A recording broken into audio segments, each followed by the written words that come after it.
Hi everybody, we've now been in Costa Rica for a little over a month and there's a few things we've learned along the way that we wish we knew before we came here. Yeah, so this is our top 8 things we wish we had known before coming to Costa Rica.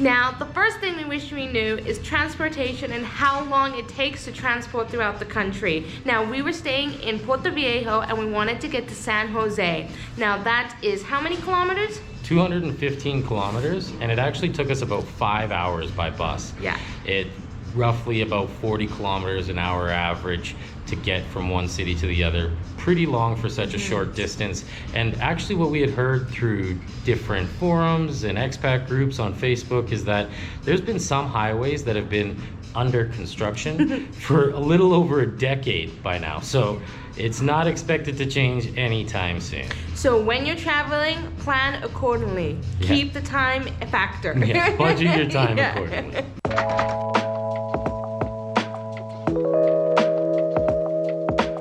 Now, the second factor that we had figured out was eSIMs and data. It can be kind of stressful when you're going from country to country to figure out where you're going to get your data from, your SIM cards, and it does add up price-wise too. So while we were in Mexico, we actually bought a physical SIM card, which worked well, but then we went to the next country and then to the next country, and it was starting to add up. So we had figured out eSIMs, and we came across Airlo. Yeah, and the great thing about using an eSIM is the convenience. You don't need to find the store to buy a physical SIM card. You don't need to go down to a cell phone outlet to up the data on your phone or device. And it's really cool because it does work with phones and tablets. Just need to check out their website to see if your device is compatible. We'll link it down below there, the airlo.com. We'll also link promo code and our personal link so that you can get $3 off on your first purchase. Now, again, it's really convenient way to get data. It's not a cell phone number, data only, but we strongly suggest it and have found that it's really saved our butts. Definitely. Since traveling from country to country.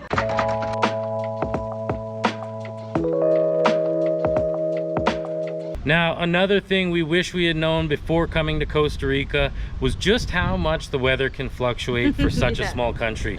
When we were in Puerto Viejo, it was so hot and humid. So hot. Every day. But now that we're up here in San Jose, way higher in elevation, we're actually quite surprised at how cool it can get some days. Yeah, it could actually get kind of cold here. We've actually been wearing sweaters, sweatpants, and shoes here. For the first time since we came to Latin America, we're actually bundling up a little bit. It's a refreshing change of pace in terms of the weather. We were getting really hot in that humidity down on the Caribbean coast, but it's something to keep in mind that if you are planning to travel all around the country, you're going to want to bring clothes for every climate. Yeah, the weather does change drastically throughout the country. And it changes drastically throughout the day. Yeah. It's actually crazy. We've seen it be real sunny, just bright blue skies, and then all of a sudden torrential downpour within minutes. Chilly. And it can get real chilly. So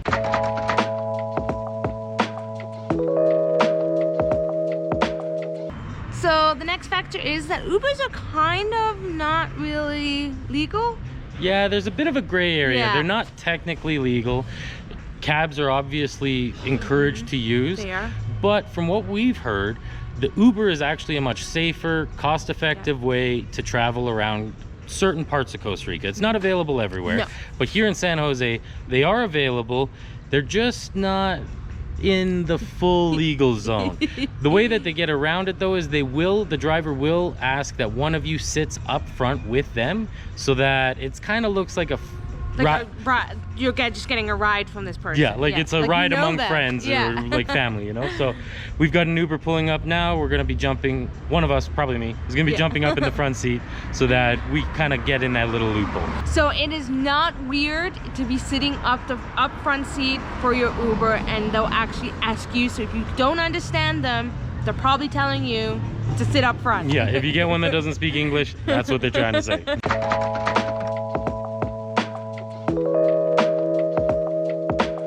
So another thing that we wish we had known coming to Costa Rica is the Pura Vida lifestyle and all that it encompasses. Now, sometimes it's no worries, you know, relax. Sometimes it's thank you. Take it easy. You can do it as like a greeting as well. Yeah, but sometimes it means no rush. No worries. No worries in like, I'm not worried about your concerns. So we've been at restaurants before where the servers are like, hola, and then just kind of go back to talking to the bartender for 5 minutes before coming to take a drink order. Or back at our hostel earlier today, I had told the hosts that the coffee had run out. It's complimentary coffee there. And they're like, oh, okay, thanks. Pura Vida. Pura Vida, and just kind of like sat there and didn't do anything about it. So. But on the other hand though, Pura Vida can mean such a good thing in life. It is no stress, everyone is just enjoying themselves. Pura Vida, we're gonna sit back and relax. So it does have its good and it has its bad. Kind of reminds me of Hakuna Matata from The Lion King, where, you know, it means no worries, but then like you're not getting shit done if you just no worries all the time. And you know how Simba had to grow up one day? Well, sometimes it'd be nice if the servers and, you know, the people helping you out would just kind of stick to what their job or whatever, and like wasn't such a delay. But again, it is also a nice, slower, relaxed way of life. Just gotta take it the way it is. Yeah, and take it easy and enjoy it. Pura Vida.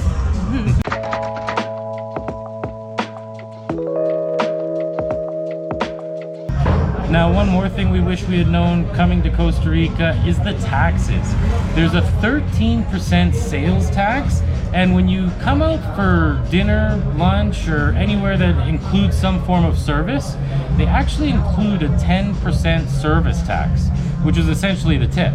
So you're already paying 23% tax, 10% of which is the Your tip. included tip. So if you were to add a 15% tip on top of the bill, you're actually paying anywhere between 20-25% tip. So make sure to take a look at your bill before paying it and adding any additional tips so that you know exactly what it is that you're paying for and that you're not including too much of a gratuity. Now, and another factor is you got to be careful on is that it doesn't. We've been to a couple restaurants that haven't included it. They will specify. You do need to watch out for it though. But on a general basis, the 10% tip is always included generally. Yeah. Sometimes it's included on the menu price. Yeah. Sometimes it's not at all. Usually it's specified on the menu, but again, just double check your bill before paying. We're just saying, just always be checking out your bill before paying.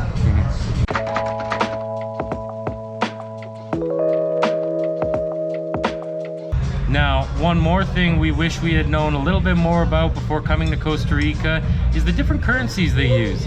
Now, the national currency is colones, Costa Rican colones, but they also accept USD, US dollars, almost anywhere you go. And from our experience, sometimes you get a better price if you're paying in colones, but sometimes it's actually a little bit better of a deal if you're paying in USD. So for our American friends watching, you might be better off to pay with your own home currency in some situations, but we just overall would suggest maybe pulling out a currency calculator, doing a bit of a calculation, especially on the bigger purchases, making sure that you get the best bang for your buck. Definitely. And it also depends on where you are staying. So say if you're in San Jose, of course colones is probably going to be the best bet for you. But if you're in like Puerto Viejo or like another like smaller beach town like Jaco, Emmanuel Antonio, you might be able to get a better price on American because it is a tourist town. So it just does depend where you are staying.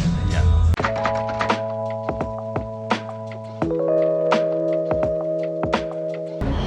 Another thing we wish we known before coming to Costa Rica is that some of these real popular places, like down here on Central Avenue, although they're popular and great to come visit and check out, all the markets and shops and everything, they tend to close down a bit early because it's not too safe after the sun goes down. We were actually here just a couple days ago and it was dark, and then we got picked up by an Uber, and that Uber driver was really shocked that we were down here at night.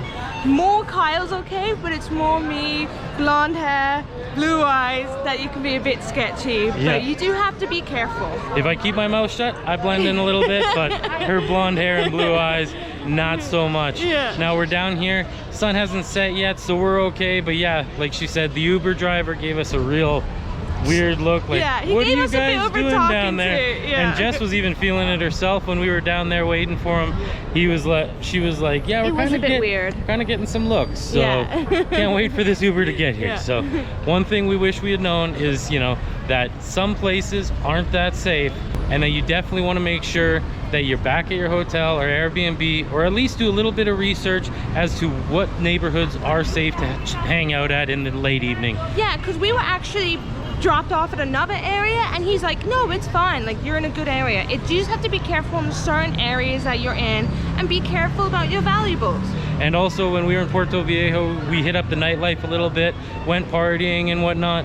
I think a strong suggestion would be, don't be the last tourist at one of those nightclubs or bars. You want to make sure, you know, you get to a safe place and you're not getting that cockeye from some of the creeper locals.